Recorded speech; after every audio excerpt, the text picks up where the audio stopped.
Hello, നമസ്കാരം. ഞാൻ doctor Muhammad Aslam, institution of homeopathy Kerala IHKയുടെ സംസ്ഥാന ജനറൽ സെക്രട്ടറിയാണ്. ഇന്ന് റാഷിക്കൊപ്പം വേൾഡ് ഹോമിയോപ്പതിക് ഡേയിൽ ഞാനുമുണ്ട്. ഡോക്ടർ, എന്റെ ആദ്യത്തെ ചോദ്യം നമ്മളെ സൊസൈറ്റിയിലെ വളരെ കുറഞ്ഞ പക്ഷം ആളുകൾക്ക് വേണ്ടിയുള്ള ഒരു ചോദ്യമാണ്. ആക്ച്വലി ഹോമിയോപ്പതി ഉഡായിപ്പാണോ? ഹോമിയോപ്പതി ഉഡായിപ്പാണോ, സ്യൂഡോ സയൻസ് ആണോ എന്നുള്ള ചോദ്യമൊക്കെ പലപ്പോഴും ആളുകളുടെ അടുത്തുനിന്ന് വരുന്നൊരു ചോദ്യം തന്നെയാണ്. ഒരു ഹോമിയോ ഡോക്ടർ എന്നുള്ള രീതിയിൽ എനിക്ക് പറയാനുള്ളത്, ഒരിക്കലും അത് ശരിയല്ല. അത് ഹോമിയോപ്പതി എന്ന് പറഞ്ഞാൽ ഒരു ശാസ്ത്രീയമായിട്ടുള്ള ഒരു ചികിത്സാ ശാസ്ത്രം തന്നെയാണ്. തികച്ചും ശാസ്ത്രീയമായ ഒരു ചികിത്സാ രീതിയാണ്. മറ്റു വൈദ്യശാസ്ത്രങ്ങൾ പോലെ തന്നെ മൃഗങ്ങളിൽ പരീക്ഷണം നടത്തി അതുപോലെ മരുന്നുകൾ നൽകുമ്പോൾ പൂർണ്ണമായും ആരോഗ്യമുള്ള മനുഷ്യരിലാണ് നമ്മൾ മരുന്നുകൾ നൽകുന്നത്. അത് പരീക്ഷിച്ചിട്ടാണ് മരുന്ന് നൽകുന്ന ഏക ചികിത്സാ ശാസ്ത്രം ഹോമിയോപ്പതിയാണ്. ഹോമിയോപ്പതി ഒരിക്കലും ഒരു സ്യൂഡോ സയൻസ് അല്ല, ഒരു പ്രായോഗിക ചികിത്സാ ശാസ്ത്രമാണെന്ന് പറയാം. പലപ്പോഴും നമുക്ക് ഇൻക്യൂറബിൾ ആയിട്ടില്ല, നമ്മൾ ഒരിക്കലും മാറില്ല, ഇതിന് മാറ്റാൻ കഴിയില്ല എന്ന് പറയുന്ന പല ഇൻക്യൂറബിൾ ആയിട്ടുള്ള പല അസുഖങ്ങളും, ഇപ്പൊ പ്രത്യേകിച്ച് വന്ധ്യത പോലെയുള്ള രോഗങ്ങളില്, അതുപോലെ ക്യാൻസർ പോലുള്ള രോഗങ്ങളിൽ, അതുപോലെ ഓട്ടോഇമ്യൂൺ പോലത്തെ രോഗങ്ങളില്, ഇത്തരം രോഗങ്ങളിലൊക്കെ പലപ്പോഴും ഹോമിയോപ്പതി വളരെ വണ്ടർഫുൾ ആയിട്ട് വർക്ക് ചെയ്യുന്നത് നമ്മുടെ രോഗികൾക്ക് തന്നെ അറിയാം. എന്റെ വാക്കുകൾ കേൾക്കുന്ന ഒട്ടനവധി ശ്രോതാക്കൾക്ക് അനുഭവം ഉണ്ടാവും അത്. അതുകൊണ്ട് ഒരിക്കലും ഹോമിയോപ്പതി ഒരു സ്യൂഡോ സയൻസ് അല്ല, കൃത്യമായിട്ടുള്ള ഒരു ശാസ്ത്രീയ ചികിത്സാ രീതി തന്നെയാണ്. പിന്നെ ഉള്ള ഒരു കാര്യം എന്ന് പറഞ്ഞാല് റാഷി, നമ്മൾ മനസ്സിലാക്കേണ്ടത്, നമ്മൾ പഞ്ചസാര അളക്കുന്ന അതേ യൂണിറ്റിലോ അല്ലെങ്കിൽ ആ ഒരു തുലാസിലല്ലല്ലോ നമ്മൾ ഭൂമി അളക്കുക. ക്ലാസിക് മറുപടി ഡോക്ടർ, ക്ലാസിക് മറുപടി. നമ്മളപ്പോ എല്ലാത്തിനും അതിന്റേതായിട്ടുള്ള കാര്യങ്ങളുണ്ട്. ഹോമിയോപ്പതിക്ക് അതിന്റെ ഫിലോസഫിയും അതിന്റെ കാര്യങ്ങളും ഉണ്ട്. അതെല്ലാം മാനദണ്ഡമാക്കി എടുക്കുമ്പോൾ പിന്നെ ഹോമിയോപ്പതി ഒരു ഇൻഡിവിജ്വലൈസ്ഡ് ചികിത്സാ രീതിയാണ്, ഒരു വ്യക്തിപരമായിട്ടുള്ള ചികിത്സാ രീതിയാണ്. അതെ, ഇനി അതിനെക്കുറിച്ചാണ് റാഷിക്ക് ചോദിക്കാനുള്ളത്. ഹോമിയോപ്പതി ഒരു വ്യക്തിയധിഷ്ഠിത ചികിത്സാ രീതിയാണ്. എന്തുകൊണ്ടാണ് അങ്ങനെ? Kerala's number 1 FM station club FM 104.8 world homeopathic ഡേയിൽ റാഷിക്കൊപ്പമുണ്ട് IHKയുടെ ഇൻസ്റ്റിറ്റ്യൂഷൻ ഓഫ് ഹോമിയോപ്പതി കേരളയുടെ സംസ്ഥാന സെക്രട്ടറി ഡോക്ടർ മുഹമ്മദ് അസ്ലം. നിങ്ങളുണ്ടാവൂലേ? ടൺ കണക്കിന് ഫൺ. ഹോമിയോപ്പതി എന്ന് പറയുമ്പോഴേക്കും എൻ്റെ മനസ്സിലോട്ട് വരുന്നത് ഒരു ഡോക്ടറുടെ മുഖമാണ്. എൻ്റെ അയൽവാസിയായിരുന്ന, ഞങ്ങളെ കുട്ടിക്കാലം മുതൽ പരിചരിച്ചു പോന്നിരുന്ന ഡോക്ടർ ബാബ്ജാൻ. അദ്ദേഹത്തെ ഞങ്ങൾ സ്നേഹപൂർവ്വം അബ്ബാൻ എന്നാണ് വിളിക്കുക. അവരുടെ വീട്ടിലെ മറ്റംഗങ്ങളൊക്കെ അദ്ദേഹത്തെ അബ്ബാൻ എന്ന് വിളിക്കുന്നുണ്ട്. ഞങ്ങൾ അയൽവാസി ആയതുകൊണ്ട് അബ്ബാൻ എന്നാണ് ഞങ്ങളും വിളിക്കാറുണ്ടായിരുന്നത്, കുട്ടികളൊക്കെ വിളിക്കാറുണ്ടായിരുന്നത്. ഇന്ന് വേൾഡ് ഹോമിയോപ്പതിക് ഡേ ആണ്. റാഷിക്കൊപ്പമുണ്ട് IHKയുടെ ഇൻസ്റ്റിറ്റ്യൂഷൻ ഓഫ് ഹോമിയോപ്പതി കേരളയുടെ സംസ്ഥാന സെക്രട്ടറി ഡോക്ടർ മുഹമ്മദ് അസ്ലം. ഹോമിയോപ്പതിയിൽ ഓരോ വ്യക്തിക്കും അനുസരിച്ചാണ് ചികിത്സാ രീതി എന്ന് പറഞ്ഞല്ലോ. പനിക്കൊരു മരുന്ന് എന്ന് വിചാരിച്ചാൽ അതിന് വ്യത്യസ്തമായിട്ടുള്ള ആളുകൾ വ്യത്യസ്ത മരുന്നുകളായിരിക്കും ചിലപ്പോൾ പനി വരുമ്പോൾ നമ്മൾ കൊടുക്കുന്നത്.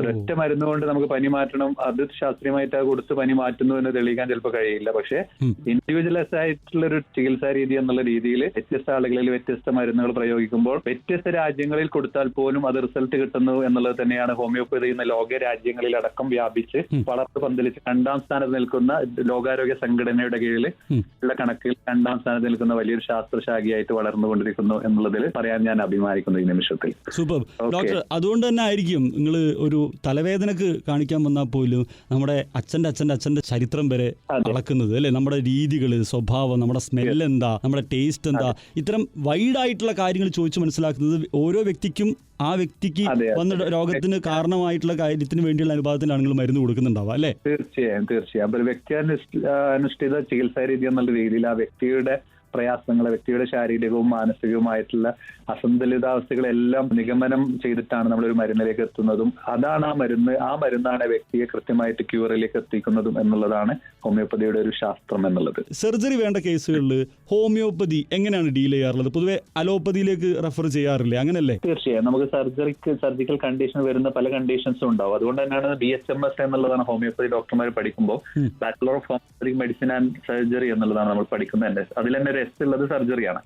നമ്മൾ റെഫറൽ ആയിട്ട് വരുന്ന കണ്ടീഷൻസ് ഒരു ഡോക്ടർ എന്നുള്ള രീതിയിൽ മനസ്സിലാക്കുന്നതിന് വേണ്ടി സർജറി നമ്മൾ പഠിക്കുന്നുണ്ട്. റെഫേർഡ് ചെയ്യേണ്ട സാഹചര്യങ്ങൾ ഉണ്ടെങ്കിൽ ആ രോഗിയുടെ ഏറ്റവും നല്ല അവസ്ഥയ്ക്ക് വേണ്ടിയിട്ട് സർജിക്കലാണ് ഇമ്പോർട്ടൻസ് എന്നുണ്ടെങ്കിൽ സർജറി ചെയ്യാം. പലപ്പോഴും ചില സർജിക്കൽ കണ്ടീഷൻസും ഹോമിയോപ്പതി മരുന്നുകൾ ഉപയോഗിച്ചു, പ്രത്യേകിച്ച് ഒരു മൂത്രക്കല്ലുള്ള കണ്ടീഷൻ, ഞാൻ ഉദാഹരണം പറയുകയാണെങ്കിൽ മൂത്രക്കല്ല് പോലെയുള്ള കണ്ടീഷൻസ്, അതുപോലെ സർജിക്കൽ ഇന്റർവെൻഷൻ വേണ്ട ചില കണ്ടീഷൻസ് ഹോമിയോപ്പതി മരുന്നുകൾ കൊണ്ട് തന്നെ പലപ്പോഴും ചികിത്സിച്ച് ഭേദമാകാറുണ്ട്. അപ്പോൾ ഒരു ഡോക്ടർക്ക് അറിയാം ഇത് ചികിത്സിച്ച് മരുന്ന് കൊടുത്ത് മാറുന്നതാണോ അതോ സർജിക്കൽ ഇന്റർവെൻഷൻ വേണ്ടതാണോ. അങ്ങനെ ഉണ്ടെങ്കിൽ ബെറ്റർ ഒരു നല്ലൊരു സർജന്റെ അടുത്തേക്ക് ഹോമിയോപ്പതി ഡോക്ടർമാർ പറഞ്ഞയക്കാറുണ്ട് എന്നുള്ളതും തീർച്ചയാണ്. കൈയിന്റെ എല്ല് പൊട്ടി അല്ലെങ്കിൽ ഒരു മുറിവുണ്ടായി, അത്തരം കേസുകളിൽ ഹോമിയോപ്പതി ഡോക്ടേഴ്സിന്റെ അടുത്ത് പൊതുവെ നമ്മൾ വരാറില്ല. അതിന്റെ കാരണം അത് നമ്മൾ അതിനനുസരിച്ചുള്ള മാനേജ്മെന്റ് ചെയ്യേണ്ടതുണ്ട്. മരുന്ന് മാത്രമല്ലല്ലോ, ചില കാര്യങ്ങൾ നമുക്ക് മരുന്ന് കൊണ്ട് ട്രീറ്റ് ചെയ്യാം, ചിലത് നമുക്ക് മാനേജ് ചെയ്യേണ്ട സാഹചര്യങ്ങൾ ഉണ്ടാവും. ആ ഒരു ഇമൊബിലൈസ് ചെയ്യേണ്ടതും ബാക്കി നമുക്കൊരു പ്ലാസ്റ്റർ ഇടേണ്ടതും അല്ലെങ്കിൽ അത് സർജറി ചെയ്ത് എന്തെങ്കിലും സ്റ്റെൻഡ് ഇടേണ്ട റോഡിന്റെ സാഹചര്യം ഉണ്ടെങ്കിൽ അത് നിർബന്ധമായിട്ട് നമ്മൾ ആ പേഷ്യന്റിന് ഏറ്റവും വേണ്ട ഒരു സാഹചര്യം അതാണെങ്കിൽ അത് മനസ്സിലാക്കിയിട്ട് ഒരു നല്ലൊരു സർജൻസിന്റെ അടുത്തേക്ക് നമുക്ക് റെഫർ ചെയ്യാന്നുള്ളതാണ് ഏറ്റവും പേഷ്യന്റ്. ഇപ്പോൾ ഹോമിയോപ്പതി ഡോക്ടേഴ്സ് എപ്പോഴും പേഷ്യന്റ് ഫ്രണ്ട്ലി ആയിട്ട് നിൽക്കുന്ന ആളുകളാണ്. അതെ അത് എനിക്ക് കുട്ടിക്കാലം മുതൽ അറിയാവുന്ന കാര്യമാണ് കേട്ടോ. എന്നാലും ഉള്ളിലുള്ള സംശയങ്ങളാണ് ചോദിക്കുന്നത്. പിന്നെ മറ്റ് ചിലരുടെ സംശയങ്ങൾ, സൊസൈറ്റിന്റെ സംശയങ്ങളിലൂടെയാണ് ഇന്നിപ്പോൾ വേൾഡ് ഹോമിയോപ്പതിക് ഡേ ആയതുകൊണ്ട് ഡോക്ടർ അസ്ലം ഭായ് എത്തിയതുകൊണ്ട് ഞാൻ ചോദിക്കുന്നത്. നമ്മുടെ കൂടെ IHKയുടെ സംസ്ഥാന സെക്രട്ടറി, ഇൻസ്റ്റിറ്റ്യൂഷൻ ഓഫ് ഹോമിയോപ്പതി കേരളയുടെ സംസ്ഥാന സെക്രട്ടറി ഡോക്ടർ മുഹമ്മദ് അസ്ലം ഉണ്ട് ഇന്ന് വേൾഡ് ഹോമിയോപ്പതിക് ഡേയിൽ. റാഷിയുണ്ട്, നിങ്ങളും ഉണ്ടാവില്ലേ? കണക്കിന് ഫൺ. ഞാൻ ഏറ്റവും കൂടുതൽ ചെറുപ്പത്തിൽ കണ്ട ഡോക്ടർ ഹോമിയോപ്പതി ഡോക്ടറാണ്. ഞാൻ പറഞ്ഞല്ലോ നേരത്തെ, കല്ലായിൽ ഞങ്ങൾ വീടിന് തൊട്ടടുത്തുണ്ടായിരുന്ന ഞങ്ങളുടെ സ്വന്തം ബാബ്ജാൻ എന്നാണ് ഡോക്ടറുടെ പേര്. അദ്ദേഹമാണ് ആദ്യകാലങ്ങളിലൊക്കെ ഞങ്ങളെ എന്ത് ചെറിയ അസുഖങ്ങൾക്കൊക്കെ ചികിത്സിച്ചിട്ടുണ്ടായിരുന്നത്. പിന്നീടും അത് തുടർന്നു. പന്നിയാങ്കര ഹോസ്പിറ്റലുണ്ട്, പന്നിയാങ്കര ഡിസ്പെൻസറി. അവിടെ ഹോമിയോപ്പതി വിഭാഗത്തിലാണ് ഞങ്ങൾ കുടുംബമായിട്ട് കുറേ കാലം ഇങ്ങനെ കാണിച്ചുകൊണ്ടിരുന്നത്, കൺസൾട്ട് ചെയ്തുകൊണ്ടിരുന്നത്. ഇപ്പം ഞാനും എൻ്റെ അനിയത്തിയൊക്കെ ആ ഒരു രീതികളിൽ നിന്നൊക്കെ മാറി. അനിയത്തിൻ്റെ മക്കൾക്ക് ഇതുപോലെ ഹോമിയോപ്പതി തന്നെയാണ് ട്രീറ്റ്മെൻറ്റ് ആവശ്യങ്ങളൊക്കെ വരുന്ന സമയത്ത് സമീപിക്കാറ്. പക്ഷേ ഞാനും പേഴ്സണലി ഇംഗ്ലീഷ് മെഡിസിനൊക്കെ കാണിക്കുന്നുണ്ട്. എന്നാലും എൻ്റെ ഉമ്മ അന്നും ഇന്നും ഹോമിയോപ്പതിയിൽ വിശ്വസിക്കുന്ന, ഹോമിയോപ്പതി ഫോളോ ചെയ്യുന്ന ഒരാളാണ്. അങ്ങനെ കുറേ പേരുണ്ട് ഹോമിയോപ്പതിയെ തന്നെ ഫോളോ ചെയ്യുന്ന. ഇന്ന് റാഷിക്കൊപ്പം ചേരുന്നുണ്ട്. ഹലോ, നമസ്കാരം. ഞാൻ doctor Muhammad Aslam, institution of homeopathy Kerala IHKയുടെ സംസ്ഥാന ജനറൽ സെക്രട്ടറിയാണ്. ഇന്ന് റാഷിക്കൊപ്പം വേൾഡ് ഹോമിയോപ്പതിക് ഡേയിൽ ഞാനുമുണ്ട്. ഡോക്ടർ അസ്ലം, ഇപ്പോൾ ഈ ഹോമിയോപ്പതിയിൽ ഏറ്റവും ജനകീയമായ ഒരു സംഭവമാണ് ജർമ്മൻ മെഡിസിൻ അല്ലേ? എന്താ അതിന്റെ പ്രത്യേകത? ജർമ്മൻ മെഡിസിൻ എന്ന് പറഞ്ഞാൽ ഹോമിയോപ്പതിയുടെ ഒരു കണ്ടെത്തൽ തന്നെ നമുക്കറിയാമല്ലോ. ഡോക്ടർ സാമുൽ ഹാനിമാൻ, അദ്ദേഹം ജർമ്മൻകാരനാണ്. അദ്ദേഹം ഒരു അലോപ്പതി ഫിസിഷ്യൻ ആയിരുന്നു. ഈ പല അന്നത്തെ പ്രാകൃത ചികിത്സാ രീതികളും അടുത്തുകൊണ്ടാണ് അദ്ദേഹം ഹോമിയോപ്പതി എന്നുള്ളൊരു വലിയ ശാസ്ത്രശാഖക്കും പൊതുജനങ്ങൾക്ക് ഏറ്റവും നന്മ നൽകുന്ന ഒരു വൈദ്യശാസ്ത്രത്തിനും അദ്ദേഹത്തിന് അദ്ദേഹം കണ്ടുപിടിക്കാനുണ്ടായ സാഹചര്യം, പല അന്നത്തെ ഒരു ട്രീറ്റ്മെന്റിന്റെ മെത്തഡോളജിക്ക് അദ്ദേഹത്തിന് ഇഷ്ടപ്പെടാത്ത പല സാഹചര്യങ്ങളും ഉണ്ടായിരുന്നു. അദ്ദേഹം ഒരു അലോപ്പതിക് ഫിസിഷ്യൻ ആയിരുന്നു അല്ലേ? അതെ, അലോപ്പതിക് ഫിസിഷ്യൻ ആയിരുന്നു.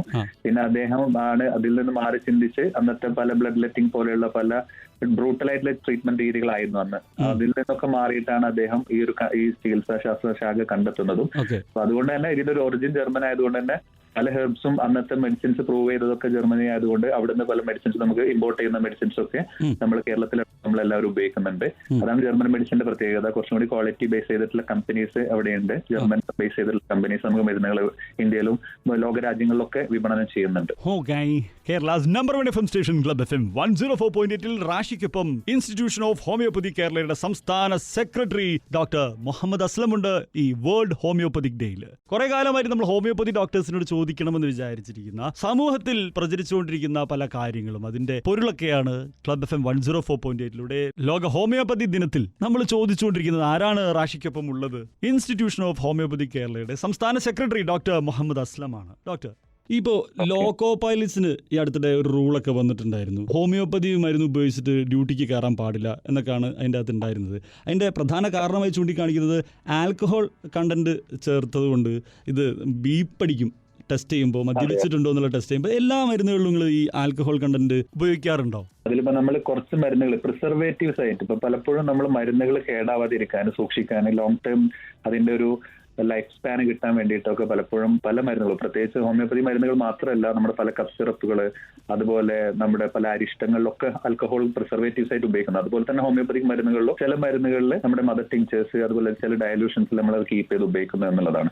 പലപ്പോഴും അത് വളരെ നേർപ്പിച്ച അളവിലാണ് നമ്മളത് കൊടുക്കുന്നത് തന്നെ. അതുകൊണ്ട് തന്നെ ഒരിക്കലും ഒരു ആൽക്കഹോൾ അഡിക്ഷനോ അല്ലെങ്കിൽ അതൊരു സൈഡ് എഫക്ട്സ് പോലെ രീതിയിലേക്ക് അത് വരുന്നില്ല എന്നുള്ളതാണ്. പലപ്പോഴും നമ്മളത് ഷുഗർ ഓഫ് മിൽക്ക് എന്ന് പറഞ്ഞാൽ നമ്മുടെ വെഹിക്കിളിലോ അല്ലെങ്കിൽ ഗ്ലോബ്യൂൾസിലോ ഒക്കെ 1-2 തുള്ളി ഒറ്റിച്ചത് മാത്രമാണ് പേഷ്യന്റിന് നൽകുന്നത് എന്നുള്ളത് കൊണ്ട് തന്നെ ഒരിക്കലും ഒരു അഡിക്ഷനിലേക്കോ കാര്യങ്ങളിലേക്കോ വരുന്നില്ല എന്നുള്ളത് തീർച്ചയാണ്. ശരിയാണ്. പക്ഷെ എന്നാലും ഈ ആൽക്കഹോൾ കണ്ടന്റ് ചേർത്തത് കൊണ്ടാണോ എന്നറിയില്ല, ഒരു പ്രത്യേക ടേസ്റ്റ് ഉണ്ട്. ഹോമിയോ ടേസ്റ്റ് എന്ന് പറയുമ്പോഴേ ആ ടേസ്റ്റ് ആണ് എന്റെ മൈൻഡിലേക്ക് വരുന്നത്. ഹോമിയോ മരുന്നിന്റെ ടേസ്റ്റ് എന്ന് പറയുമ്പോൾ തന്നെ കുട്ടിക്കാലത്തൊക്കെ മിൽക്കിനും മറ്റേ ഗ്ലോബ്യൂൾസിന്റെ ഒക്കെ മധുരവും കൂടി ഉണ്ടല്ലോ.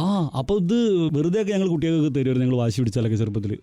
വേറെ ഇപ്പോൾ മുതിർന്നവരാരും കഴിക്കുന്ന ആ ഉണ്ടല്ലോ, കുഞ്ഞുണ്ട, അതിനോട് ഇപ്പോഴും ഇഷ്ടമുണ്ട്. നൊസ്റ്റാൾജിയാണ് അത് ആലോചിക്കുമ്പോൾ തന്നെ.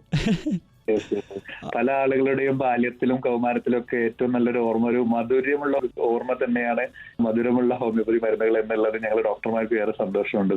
അതെ അതെ അതെ അതെ ഡോക്ടർ. അപ്പൊ ഈ മധുരം കൊണ്ട് ഷുഗർ പേഷ്യന്റിനെ അത് ബാധിക്കുന്നില്ലല്ലോ, മോശമായി ബാധിക്കുന്നില്ലല്ലോ? നമ്മൾ സാധാരണ നൽകുന്നത് ഒരു 3 ഗുളിക അല്ലെങ്കിൽ 4 ഗുളികയുള്ള ഗ്ലോബ്യൂൾസ് ഒക്കെയാണ് ഒരു സമയം. ഒരു ദിവസം വേണമെങ്കിൽ ഒരു 6 ഗുളിക 9 ഗുളികയൊക്കെയാണ് കഴിക്കുന്നത്. നമ്മൾ ഒരു ഉരുള ചോറില് അതിലേറെ ഷുഗർ ഉണ്ട്. അപ്പൊ അത്രയും ലളിതമായിട്ട് അത്രയും നമ്മള് ആ ഒരു ഗ്ലോബിയുടെ ഒരു ബോട്ടിൽ കഴിച്ചാൽ പോലും ആ ഷുഗറിന്റെ ഒരു അളവ് അനിയന്ത്രിതമായിട്ട് കൂടുകയോ ഒന്നുമില്ല. അപ്പൊ ഷുഗറുള്ള പേഷ്യന്റിനും ഹോമിയോപ്പതി മരുന്നുകള് ധൈര്യപൂർവ്വം കഴിക്കുക എന്നുള്ളതാണ് എന്റെ ക്ലിനിക്കൽ അനുഭവത്തിൽ നിന്നും എനിക്ക് നമ്മുടെ ശ്രോതാക്കളോട് പങ്കുവെക്കാനുള്ളത്.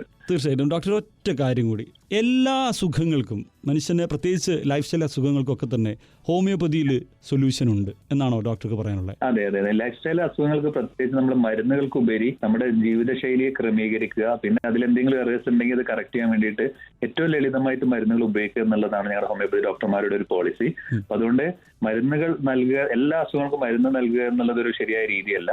മരുന്നുകൾക്കുപരി നമ്മൾ ചെയ്യേണ്ട കാര്യങ്ങളുണ്ട്. ഇപ്പൊ റാഷി ചെയ്യേണ്ട കാര്യങ്ങൾ റാഷി ചെയ്യാതെ മരുന്ന് മാത്രം കഴിച്ചുകൊണ്ട് ചിലപ്പോൾ കാര്യം ഉണ്ടാവില്ലല്ലോ. നമ്മൾ വ്യായാമം ചെയ്യേണ്ടതും ഓടേണ്ടതും നടക്കേണ്ടതും നമ്മുടെ മാനസിക സമ്മർദ്ദം കുറയ്ക്കേണ്ടതുമായിട്ടുള്ള ഡ്യൂട്ടി നമുക്കുണ്ട്. അത് നമ്മൾ കൺട്രോൾ ചെയ്യുന്നതോടൊപ്പം അതിൽ വരുന്ന എറേഴ്സ്, ചിലപ്പോൾ ഉറക്കം കിട്ടാത്ത അവസ്ഥ അല്ലെങ്കിൽ മാനസികമായിട്ട് വരുന്ന ടെൻഷന് മരുന്ന് കൊണ്ട് ചില സപ്പോർട്ട് വേണമെന്നുണ്ടെങ്കിൽ തീർച്ചയായും അത് മരുന്നുകൾ ഉപയോഗിച്ച് കറക്റ്റ് ചെയ്യുക എന്നുള്ളതാണ് ഹോമിയോപ്പതിയുടെ ഒരു ഫിലോസഫിയും ഹോമിയോപ്പതിയുടെ തിയറിയും. അതുകൊണ്ട് തന്നെ ആയിരിക്കും നിങ്ങൾ ഈ ഹോമിയോപ്പതിയിൽ കൊണ്ടുപോയി കാണിച്ച കുറെ സമയം എടുക്കും മാറാൻ എന്നൊക്കെ ആൾക്കാർ പറയുന്നത് അല്ലേ? ക്ഷമ വേണം ഹോമിയോപ്പതിയിൽ പോയാൽ സൊല്യൂഷൻ കിട്ടാൻ എന്നൊക്കെ പറയുന്നത് കേൾക്കാം. അത് പലപ്പോഴും എന്താ വെച്ചാൽ നമ്മൾ ഈ ക്രോണിക് അസുഖങ്ങൾ, പഴകിയ അസുഖങ്ങളിലൊക്കെ ആ രീതിയിൽ നമുക്ക് കുറച്ച് ട്രീറ്റ്മെന്റ് കൃത്യമായിട്ട് എടുക്കുമ്പോഴാണ്, ഒരു ഫോളോ അപ്പ് വരുമ്പോഴാണ് കൃത്യമായിട്ട് അതൊരു ക്യൂറിലേക്ക് അല്ലെങ്കിൽ രോഗം പൂർണ്ണമായിട്ട് മാറുന്ന അവസ്ഥയിലേക്ക് വരുന്നത്. പക്ഷെ അക്യൂട്ടായിട്ട് വരുന്ന അസുഖങ്ങൾ, ഇപ്പോൾ ഡെങ്കിപ്പനി അടക്കം പല അക്യൂട്ട് വരുന്ന ഫീവേഴ്സിലൊക്കെ നമുക്ക് വളരെ എഫക്റ്റീവ് ആയിട്ട് തന്നെ വളരെ പെട്ടെന്ന് തന്നെ റിസൾട്ട് കൊടുക്കാനും പറ്റാറുണ്ട്. ഹോമിയോപ്പതി ഡോക്ടർമാരുടെ കൈകളിൽ കരുതലുള്ള മരുന്നുകൾ മാത്രമല്ല, ആശ്വസിപ്പിക്കുന്ന ഹൃദയമുണ്ട്, കേൾക്കാനുള്ള കാതുകളുണ്ട് എന്നുള്ളതാണ് ഈ ഒരു വേൾഡ് ഹോമിയോപ്പതിക് ഡേയിൽ എനിക്ക് പറയാനുള്ളത്. ഈ ഒരു അവസരം തന്നതിന് ക്ലബ് FM-നോട് എന്റെ നന്ദി അറിയിക്കുന്നു. Thank you so much sir. Thank you Rashi.